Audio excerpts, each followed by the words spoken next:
want to welcome you to the Holly Project third open house, virtual open house.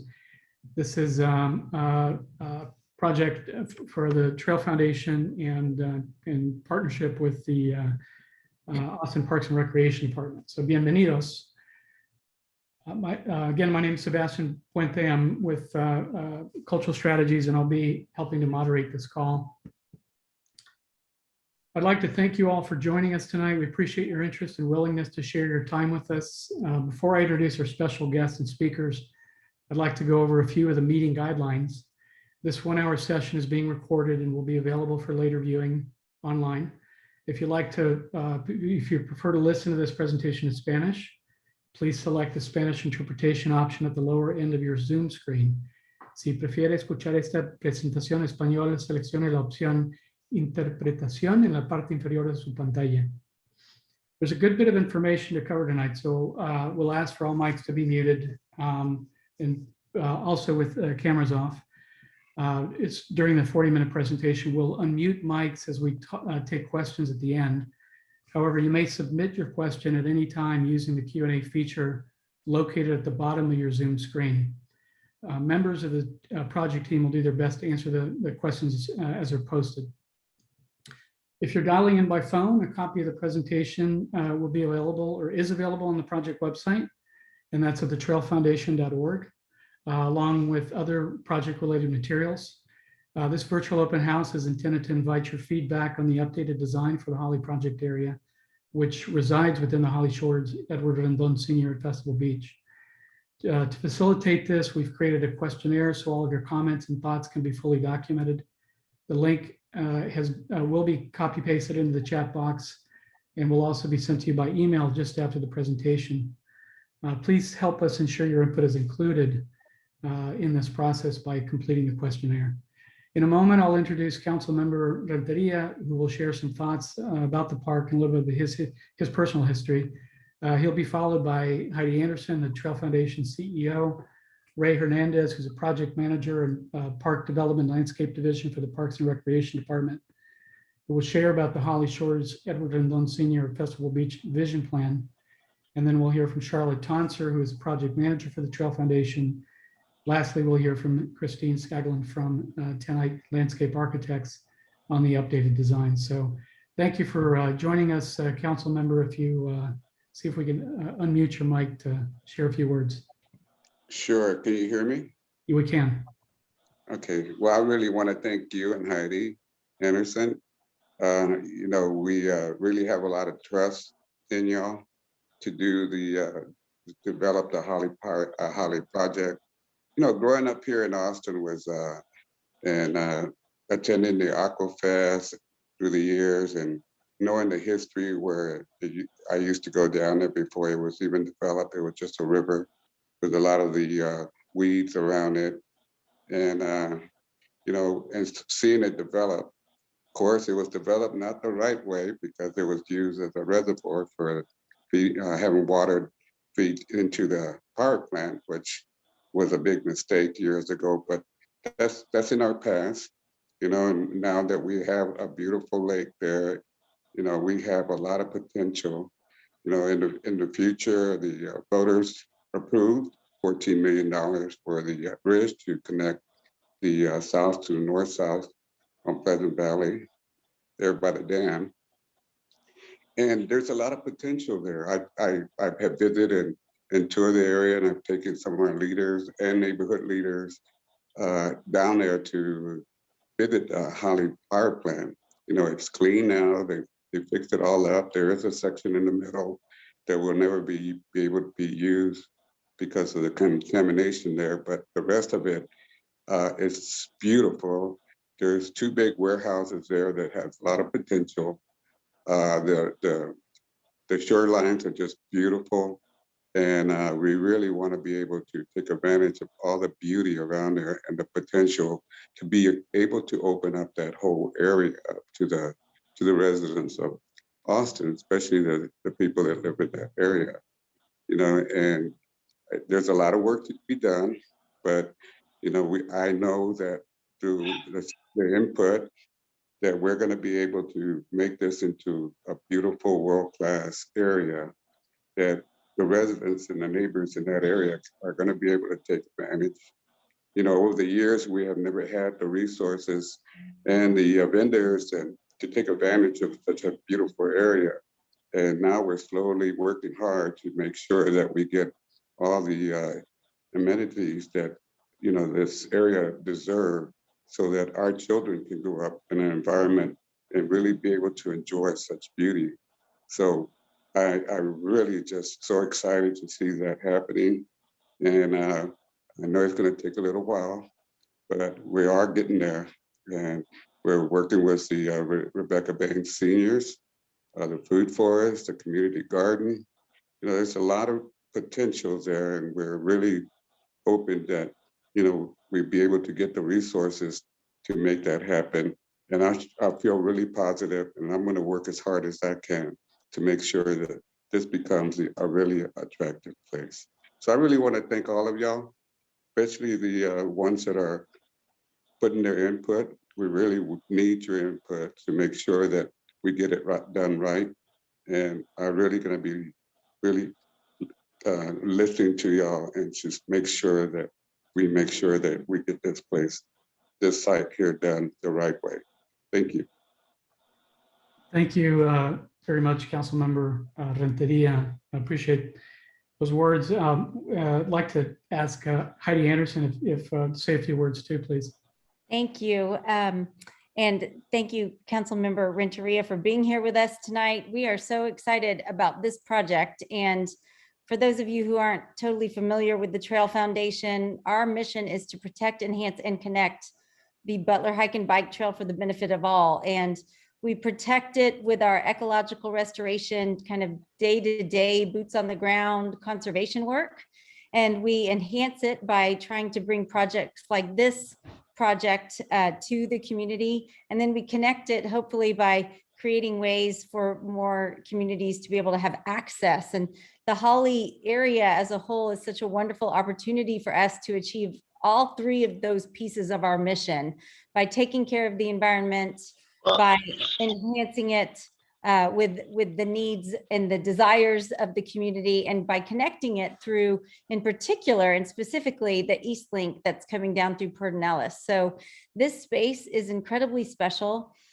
We are here to, as I like to say over and over again, serve. That is really our mission. We are a nonprofit, and we are a partner and a close ally with the Parks Department, trying to work to help achieve what the citizens desired and communicated that they wanted for this space through the comprehensive vision plan that was previously adopted. And just last year, we were able to open the new restroom facility at Festival Beach. We were really excited to get to bring that to the community. And we just want to really let you all know that we are committed to this space as the nonprofit partner of the Parks Department to help bring enhancements to this area that are the enhancements that the community wants to see. And so that vision plan previously adopted talks about access to water and talks about playgrounds and all kinds of different elements. There's just a whole list that you're all probably very familiar with. And it is our goal to support the Parks Department in bringing those to the community.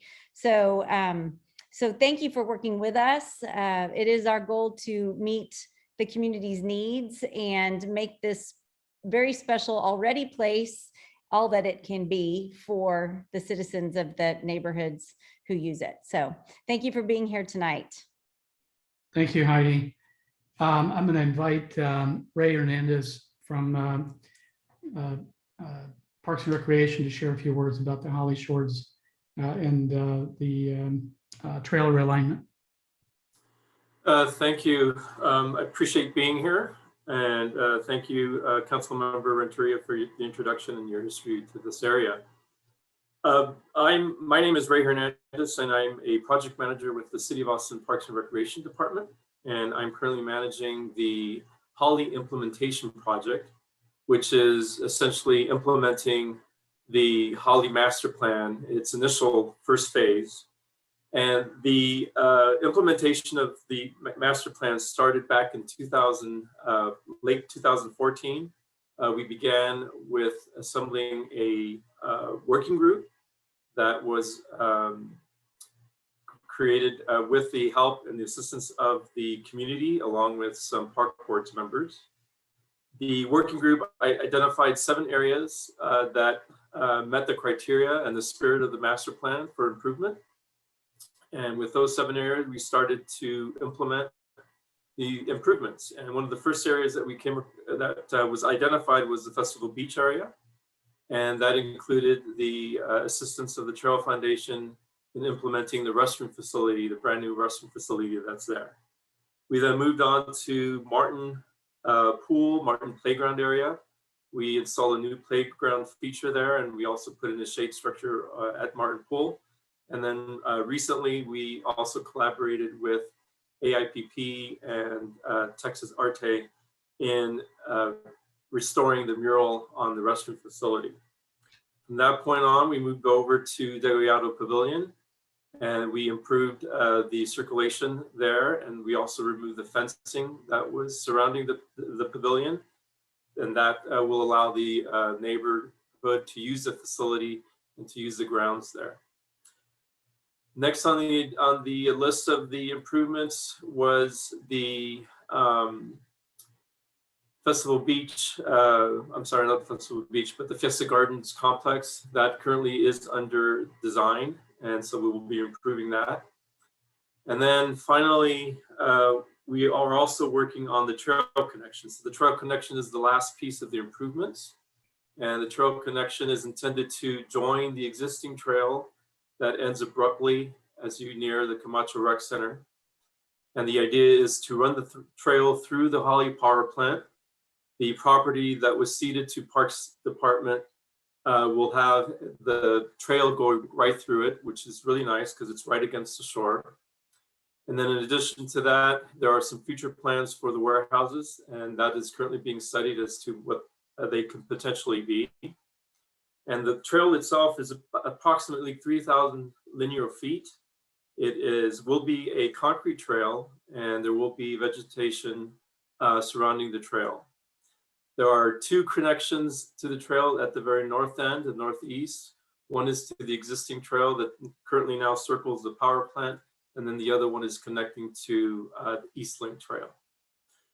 And I just wanted to thank the Trail Foundation for their continued support in this particular project and throughout the Holly implementation. We've had numerous discussions with them on how they can assist in helping us, the Parks Department, implement the master plan. And with that, I'll pass it on to Charlotte. Thank you. Thank you, Ray. Is there an update on the schedule of that trail, Ray? Oh, sure. Yes, the current update is that we will have the first solicitation for bids on the trail. That'll happen on June 28th. And because of the cost of the project, there's going to be 3 solicitations. The first is June 28th, the second is the 5th of July, and the third is July 12th, and bids are due to the city on July 29th. And then from that point forward, we'll go through the process of awarding the contract to a bidder and hopefully start construction on the new trail early fall, if all goes well. Great, it's exciting. Thank you so much. Yes, it is. Appreciate Thank it. you. So I'm Charlotte Tonzers. I'm the project director for the Trail Foundation. I'll just repeat a little bit what Heidi said, because I know we've had a few people join a little later. So if you do, the Trail Foundation, we're a nonprofit organization that we partner with the Austin Parks and Rec Department, and we're the stewards of the 10 miles of the Butler Trail and the associated parkland that goes around Lady Bird Lake. And our mission, again, is to protect, enhance, and connect the Ann and Roy Butler Hike and Bike Trail at Lady Bird Lake for the benefit of all. So our 6 core values that you can see here are community, excellence, collaboration, stewardship, environment, and well-being. And our team works diligently with these values to guide the vision of TTF and our work to ultimately protect and enhance the trail here at the lake. Next slide, please. And here at TTF, we believe free, equitable, and inclusive access to the trail is vital to the health and well-being of our community. You can see all the pictures of different kind of partners here. Input from trail users, donors, volunteers, advocates, and team members is necessary for the trail to be a welcoming space and to represent all the communities that we serve. And then kind of how we chose the Holly project. So kind of as Ray spoke, the Trail Foundation is working alongside PARD to help implement elements proposed in the Holly Shores Edward Rendon Sr. Vision Plan. This plan designed a vision for the revitalized open space with the redevelopment of the decommissioned Holly Street Power Plant site. So in anticipation of that redevelopment and the upcoming PARD Lakefront Trail that Ray spoke about, TTF wants to improve this well-loved piece of parkland for the community. And so we selected Holly Project as one of our 15 projects for our 15th anniversary. So the project met many considerations, including equity, connectivity, safety, alignment to our mission, and opportunities. If you've been out there, which I'm sure all of you have, people come out here to relax under the large, beautiful oak trees, look at the water, watch the wildlife, to fish, and just to enjoy being outside. So enhancing this space will really help to achieve several of the vision plan goals by providing ADA accessible paths and amenities, and improving the plant communities in the natural areas and the shoreline for better ecological function and for the benefit of wildlife. So you'll hear about the plan, the detailed plan a little bit, but just to give you an idea of the scope, it's the little dot that's over there kind of by the lagoon. So it's a little less than 1 acre, and it's bound by the existing Butler Trail that's on the north, and the new Lakefront Trail that Ray mentioned is coming on the east side. And then it has water on the west and the south side. There's some oaks, there's some cypress out there, and then there's some lawn area. And so PARD's Lakefront Trail is going to be built first, and then once we're fully funded, we'll come in and implement these improvements. And so that will include, you'll hear this in more detail shortly, ADA accessible paths to get to the water, seating, a fishing area, and native plantings. So I'll turn it back over to Sebastian, and he'll tell you about the timeline. Thanks, Charlotte. We'll come back to this timeline later in the presentation, but what I wanted to share now is just to provide some perspective on where we are in the planning process. And as you can see, we have 3 phases. The first is the understanding conditions and needs, which began in 2019. We have the second phase of the development of schematic design and review, also started in 2019. And we're going to discuss the work that's happened between then and now, obviously. And then the efforts for phase 3 will be focused on fundraising, design development, and permitting, which is expected to take us into 2022. So this project needed to align with and reflect the goals identified by the community during the Holly Shores Edward Rendon Sr. and Festival Beach Vision Plan process. So we've heard some of those key goals. The vision plan directs the overall area. It should remain a neighborhood park, offering better connectivity, openness, and integration between the various park elements. It also states a need to preserve the natural environment. And you'll see a list of the goals listed to the right here. We've highlighted those we felt were the key ones that pertained or aligned to this particular, to the Holly project area. During phase 1, we conducted additional outreach to ensure the community involved in the vision plan development stayed involved in this process. We held public meetings, spent time one-on-one with community leaders. We made presentations to neighborhood groups and invited input from trail users on the weekends. As you can see in the orange box, over 247 survey responses were received that helped identify what was important to the community. We learned that people wanted to improve access to the waterfront. They improved lighting to help make the park safer. People felt that the site lacked existing ramps, pathways that provided access to the water or wheelchair accessible. There was also concern about erosion, the steep slopes, or the overgrown vegetation. There was a desire for a fishing pier, a dock for boat access, or just better views of the water. And we also heard that the people at the participants wanted an environment that would support wildlife habitat. So in December 2019, we held another open house, and this was an opportunity to come back to the community once we processed the information we received, the input we received, and invited more public input. The designs that we offered we had a couple of different designs, which I'll show you here in a second.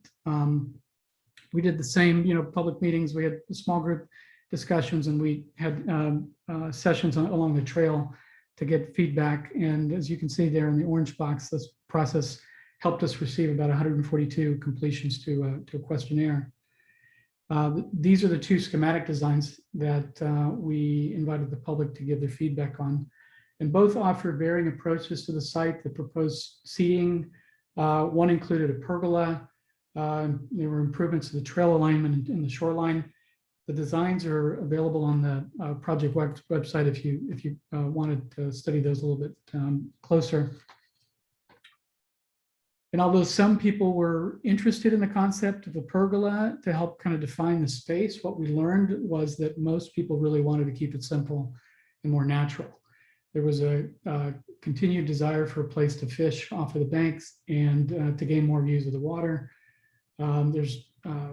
For anybody who's really interested in studying the feedback, there's reports for both of the public input processes on the website, which are downloadable. So with that, I think what I'll do is turn it over to Christine to talk about the update plan.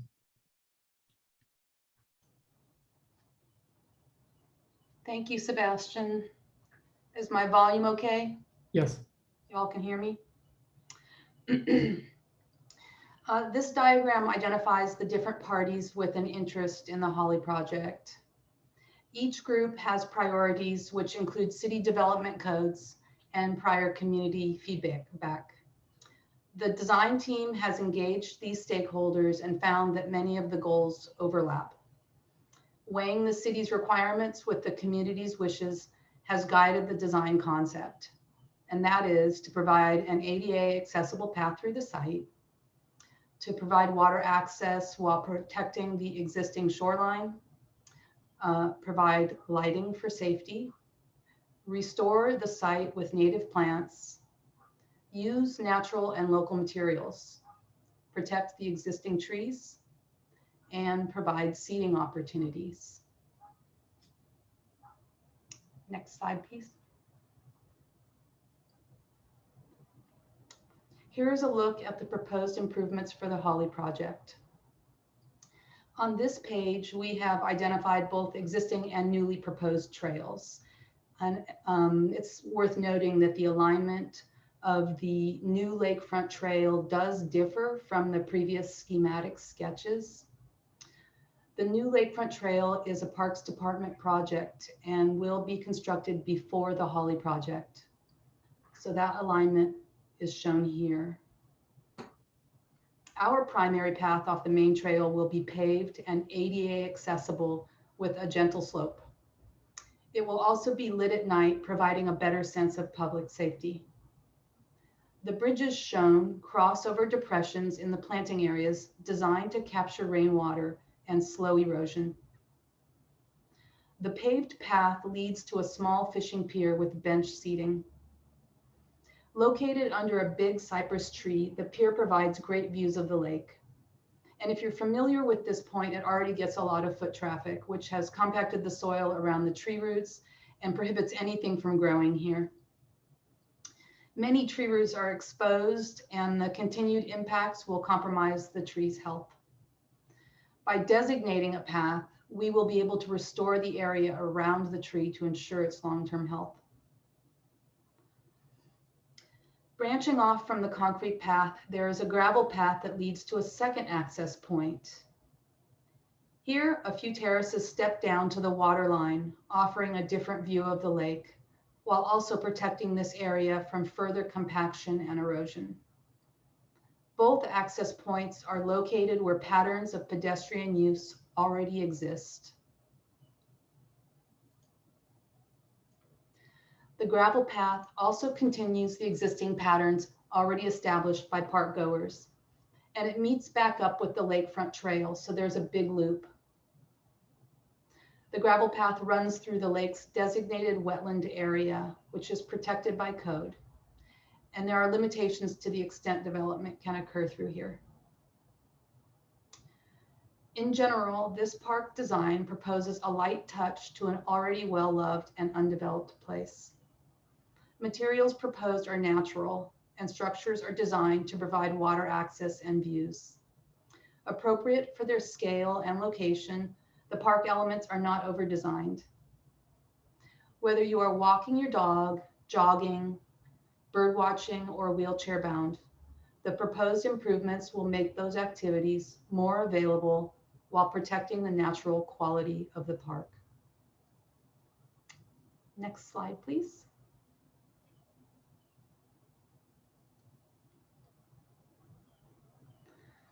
On this page, we've identified seating opportunities. As noted, there will be benches on the pier, and the existing donor benches are proposed to be relocated under the oaks. It's also important to note that City Code has strict guidelines for construction under protected trees. So everything shown in this area is done with minimal impact to the trees to ensure their future health. The circles shown are big tree stumps salvaged from dead oak trees around Austin. The stumps serve several purposes. By creating an edge around the tree zone, we hope to minimize the amount of cut-through traffic that is contributing to compaction around the tree roots. The tree stumps also provide a natural play environment for people of all ages, and they can also be used for casual seating for one person or a group.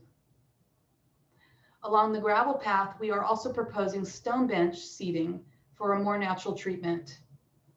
Seating is interspersed throughout the site, both under the shady oaks and at the water's edge, for a variety of experiences.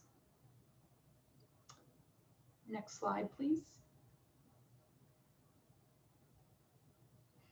Here we're identifying the plant concepts proposed. In all locations, we're proposing native and adapted plants that provide diversity, wildlife habitat, and benefits to the site ecology. We'll also select plant species for their resilience, low maintenance properties, and drought tolerance. Invasive species will be selectively removed, and dead brush and overgrown vines will be cleared. In the areas previously described as swales, where rainwater will collect, we propose to use the use of native grasses that are adapted to both dry and wet conditions. Laid out in fun patterns, they also have the opportunity to create natural play environments for children. Native shrubs and ground cover will also be dense along certain areas of the waterfront to discourage foot traffic that's causing erosion and to encourage the use of our newly designated trails and access points. Along parts of the water's edge, wetland plants will be installed, which create habitat and biodiversity in the lake. Under the oaks, engineered bark mulch provides an accessible walking surface, safe for play, and beneficial for trees. A central lawn provides flexible use areas for play and leisure. Next slide, please. This page shows concepts for native planting just discussed. Grasses, flowering shrubs, and ground cover will be used throughout the project. Selections will be made based upon climate appropriateness and maintenance requirements. At the upper elevations of the site, where it's sunny and dry, drought-tolerant plants and shrubs will be chosen, while shade-loving plants will be installed under trees where lawn does not thrive. Wetland plants will be installed along the water's edge in some locations, and a central lawn provides flexible use of the space. Next, please. Paving will include ADA-compliant concrete paths and decomposed granite gravel, as well as engineered mulch that offers a soft play surface and organic material at the oaks. Tree stumps will be salvaged from dead oak trees and repurposed for seating and play. A pier and steps at the water's edge provide views and access to the lake. Small bridges span planted swales designed to slow rainwater runoff and reduce erosion. Additional tactics like signs, curbing, or rustic fencing may be incorporated to protect trees and shrubs in some locations. Seating in the form of garden benches and stone quarry blocks will be located throughout the site, providing a diversity of experiences. Next, please. And here's a look at the overall plan with everything labeled. Prior conversations with the community emphasized a desire for a peaceful and safe place to walk, bike, or run, a natural and native park for watching wildlife and taking in views of the lake. The presented design strives to achieve those goals while keeping the park natural and open for neighborhood use. We listen to you and we hope that you agree. Thank you. Thank you, Christine. Appreciate that.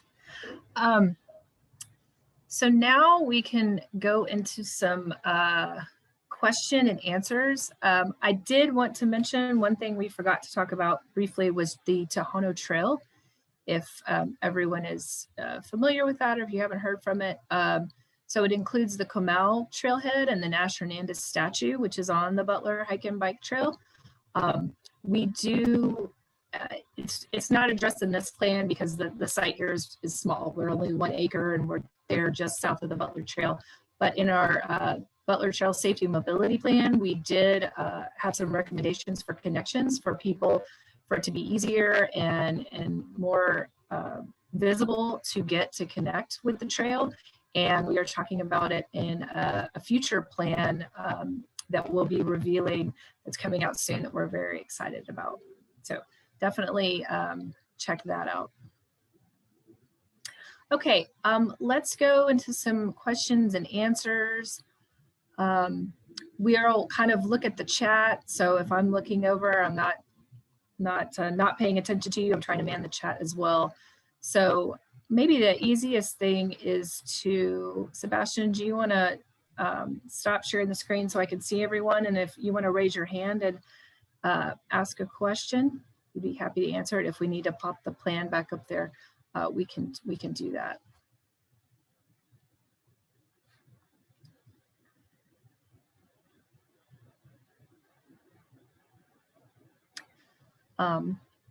I do have Jennifer Conroy.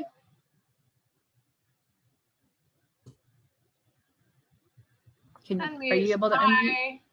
Hi, sorry, Okay. I just Hi. went ahead and submitted the questions that came to mind just as I was listening.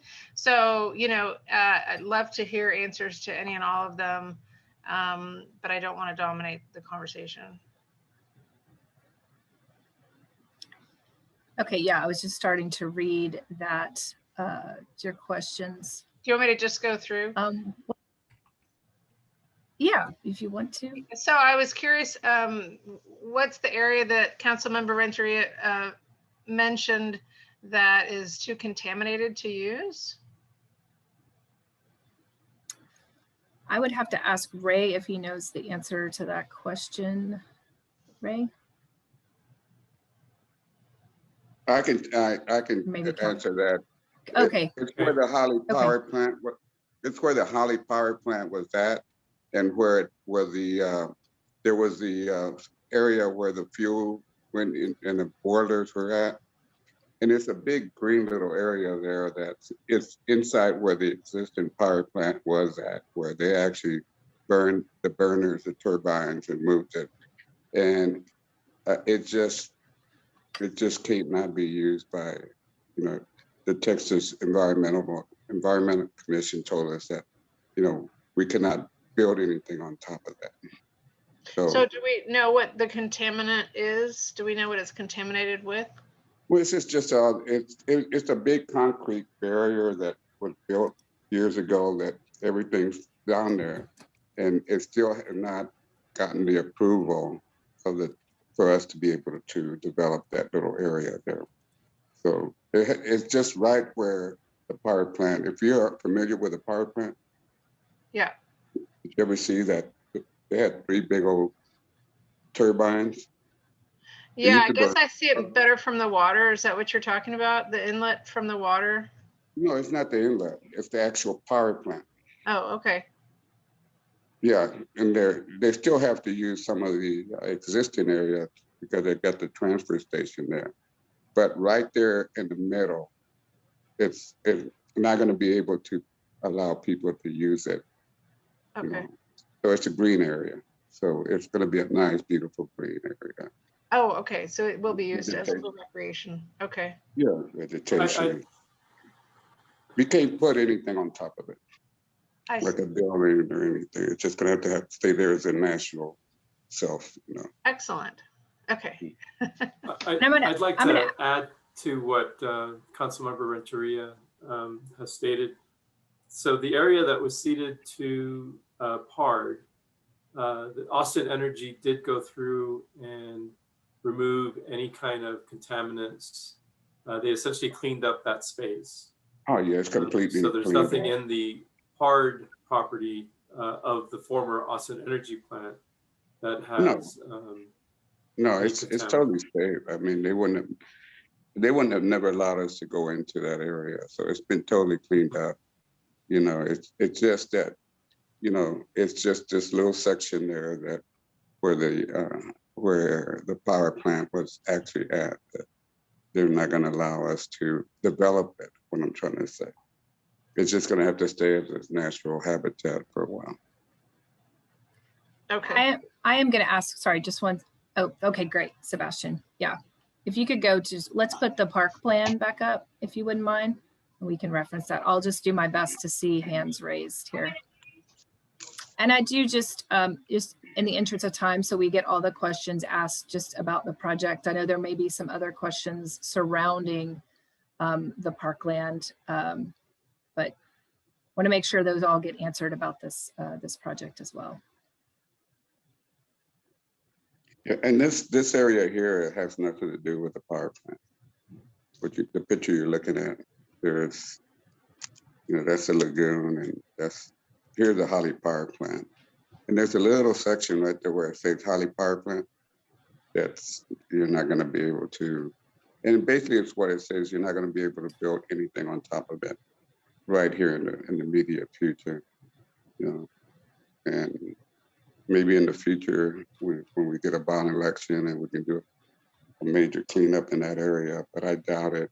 It's a real beautiful little small section there where you really will be able to enjoy, you know, wildflowers and everything else. So, you know, and no telling what's going to be in the future. They might say, hey, you can probably put a little farm there or something. So,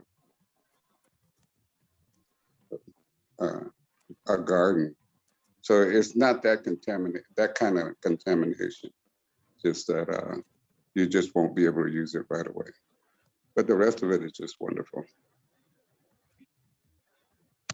Charlotte, I wonder, this is Heidi, the Trail Foundation. I wonder with this visual, that's a great visual we all are looking at right now. And there's so much opportunity in this space, and it's a really exciting moment for the community. Can you just show with your cursor maybe where the Holly project that we specifically tonight have been talking about? There you go. Thank you. It's helpful to see that we're starting with a small space, and we're going to be kind of inching through the greater space as we are allowed to, as we can fund it, et cetera, right? And so this little visual right here shows you exactly what the plan is that we're talking about tonight in particular, and how it relates to this greater scope and all the great things we can hopefully get to do together.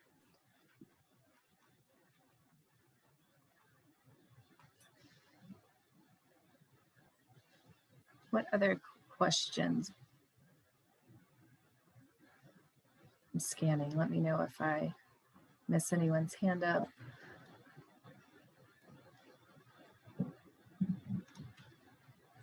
Let me look at the chat here. We did have a question about a new restroom here. There is not a new restroom in the scope here at Holly Project. There was a reference to the new restrooms that were opened late spring, early summer over in Festival Beach, and they were designed by Joe Corral Architects. I have a question, Charlotte. Yes. Okay, so sorry, because we only saw this plan at the very beginning. So the proposed scope is this orange path with the red dash through it. That's the new proposed trail, which will be concrete. So yeah, Is so that in this, correct? yeah, in this circle, the Pard Lakefront Trail that Ray spoke about is the white line that curves down and goes over to the right. And yeah, this is a concrete trail. I forget the width. Ray, help me here. Sorry, Sure. I just wasn't clear on what so the proposed trail is that orange wavy line. Yes. No, The Sebastian, trail could, reroute is, that's the trail reroute, the orange wavy line that's at the top, Charlotte, top right. Right. Okay. And it's 12 feet oh, you're wide. talking about at Holly Power Plant. Yes. Okay. Yeah, I I'm sorry, understand Melissa. that the 10-ike scope of the island, or the area adjacent to the bridge and the ballpark. Got it. I was just trying to go back to what was proposed. Okay. My question, even though I don't know if anyone will know here, is I live in this area, and on the dam there on Pleasant Valley, they are expanding the sidewalk on the going north currently, and they're putting in a pedestrian hybrid beacon to cross Pleasant Valley. Are they also going to expand that road going south? And the reason I ask is because that is such a connection point to this area. And I don't know if people know or not, but it's just so crucial from the east side to get to this great location. I could tell you, I can answer that question. Y'all guys just approved $14 million to build a bridge, a separate bridge from the dam. Right, and I know that's going to connect. be in the future. Well, that is good. Yeah, the money is there already. We're doing the design phase right now. So you're gonna have one of the most beautiful pedestrian bike walkway across that, just like they're up there next to Lamar. Yeah, I was just curious in the interim because of accessing this space. No, that's another and in terms of safety safety item of crossing Pleasant Valley currently, because the lane was taken back away. We got to use it during COVID, but thank you so much to everyone. This is really appreciated and very exciting. Thank you. Thank you, Melissa. Sebastian, do you want to go to the site plan? There is a question, and I'll put this to Ray. For the main trail, was a softer surface than concrete considered?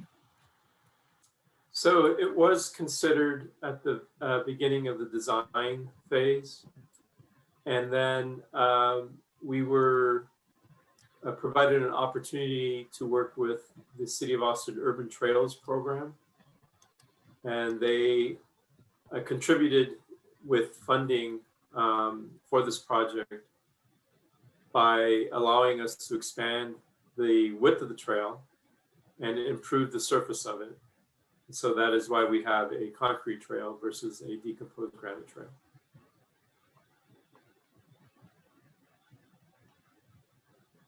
Great, thank you.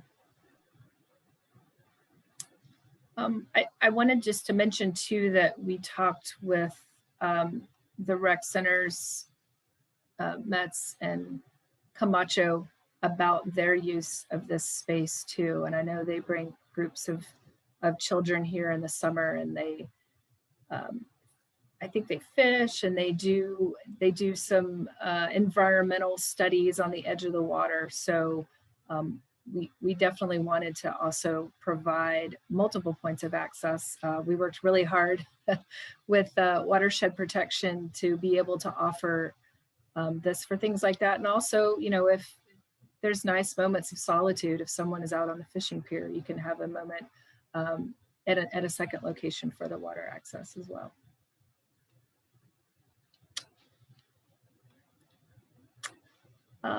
There was another question. Do you know the timeline for the trail reroute by the power plant?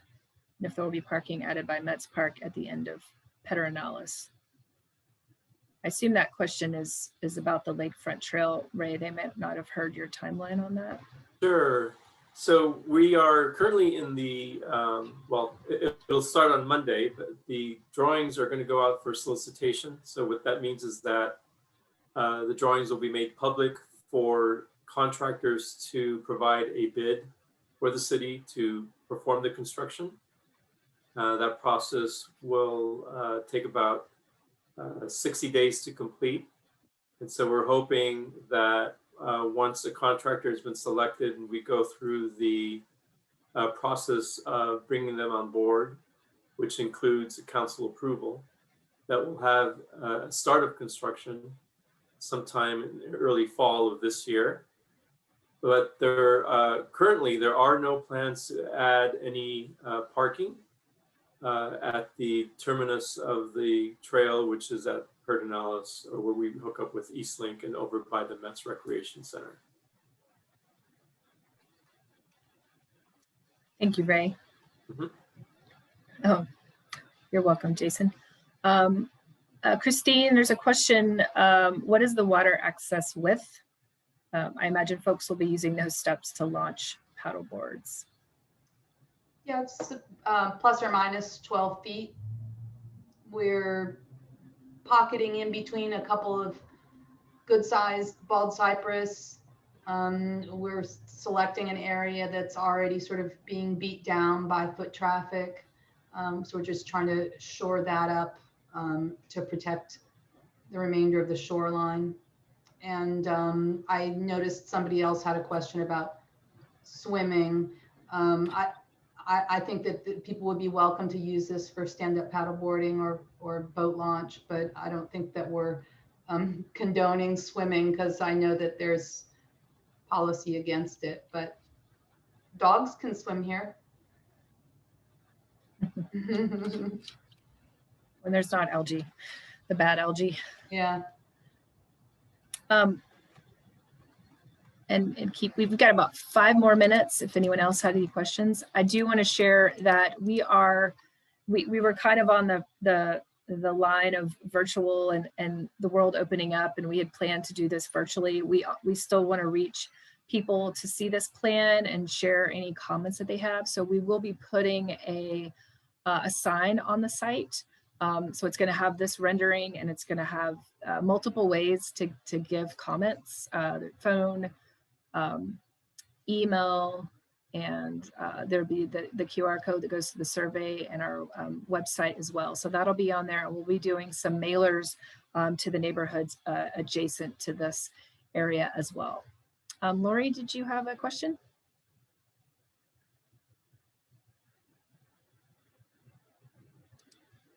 I have a question and a comment.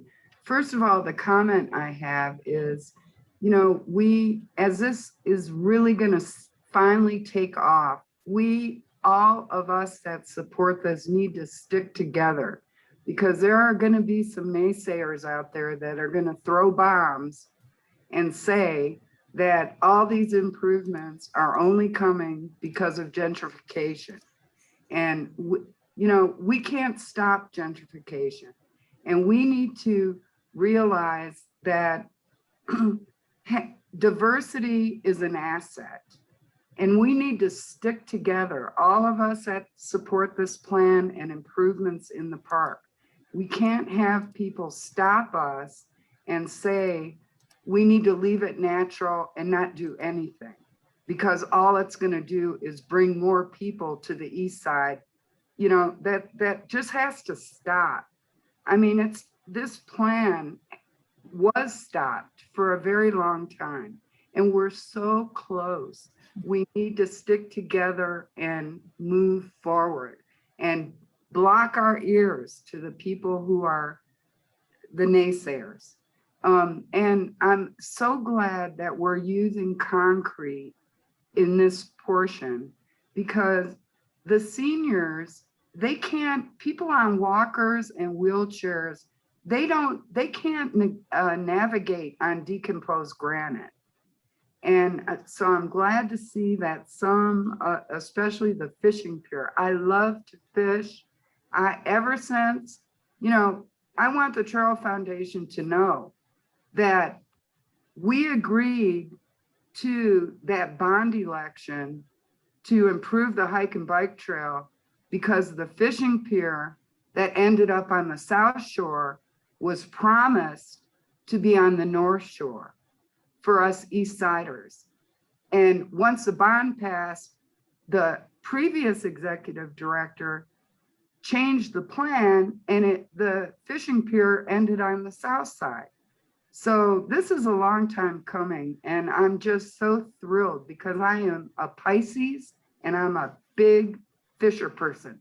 So that's my glorious success for this project, is to have a fishing pier and have it ADA accessible so that people in wheelchairs and walkers, I may be there very soon, I'm a senior, and I want to be able to get to the fishing pier and be able to fish. So I congratulate everybody, but we need to stick together. There are so many people right now who are just so angry, especially about the RBJ development and all these new people moving into the neighborhood right on the hike and bike trail, that those of us, especially us longtime East Siders, we need to support these new amenities because it's serving our whole community, and diversity is an asset to our community. Thank you so much, everybody. Lori, maybe when we finally get to grand open this park, we should have like a first cast, you know, like Yes. some kind of a ceremonial first cast of the fishing rod, and That would be awesome. May I just chime in quickly off of what Lori was saying? Yeah, Melissa, Is that we've okay? got about 1 minute, but go ahead. Okay, I just wanted to say I fully support you, and the trail, the boardwalk, that is the most equitable place I have seen in Austin due to the diversity of people, wheelchairs, ages, ethnicities in Austin. I've lived it, I've seen it, and I completely support all of you guys in this without question. Thank you. Thank you, Melissa and Lori. Thank you both for sharing. With that, I am going to turn it back over to Sebastian to wrap us up. Thanks, Charlotte. Really appreciate your time, Christine's time, Ray's, Heidi's, and of course, Councilmember Renteria's. We're very grateful for the participants that spent the hour with us to learn about the updated plan. And I really want to encourage you to complete the questionnaire. It's a very short questionnaire. You'll see the link to it in the chat, and is accessible, I think, both on your phone as well as on the computer. I'm going to go back to our timeline, and the comments that we're going to receive during this this final process that's going to close out the phase 2 will be considered as the plan gets finalized and gets submitted to the Parks and Recreation Department for review and approval. As I mentioned before, the efforts in phase 3 will be focused on fundraising. the design development and permitting, which is expected to take us into 2022. And remind you all that recording of this meeting is will be available in English, and we'll have a Spanish deck that is available for download. We'll include that link in a project email that we'll send out. The questionnaire is going to stay open through July 30th. So we have a little bit of time, and as Charlotte said, we are going to ensure that the notification goes out to the adjacent neighbors in the neighborhood there, so that they have an opportunity to either phone in their comments or complete the questionnaire as they view the plan. As always, you can learn more about the Trail Foundation's programs and projects and the great work that the Trail Foundation is doing in the community at the trailfoundation.org website. You can email Charlotte at thetrailfoundation.org if you have any questions about this particular plan going forward. But with that, I think that we will give everybody back the evening that we have, and thank you all again for spending time with us. And Sebastian, I just want to make a correction to it that, to the west, northwest part, Austin Energy is still going to be our neighbor there. They still have to maintain those transfer stations there. So when I said about that contaminated area, that's still part of Austin Energy. It's not part of the trail system that y'all going to be working on. We're hoping to in the future that we'll able to clean up, and that Austin Energy will give it to us. But they're the ones that are responsible for doing all of that. So I just want to make sure that people don't confuse the section that we're going to be, working on. It's not part of the Trail Foundation project. It's Austin Energy still are owners of the property next to it, because that's the feed to downtown in East Austin. So they cannot move that out. So just want to make sure people realize that. Very good. Thanks for clarifying that. Okay, well, enjoy the rest of your evening. Thank you. Thank you, everybody.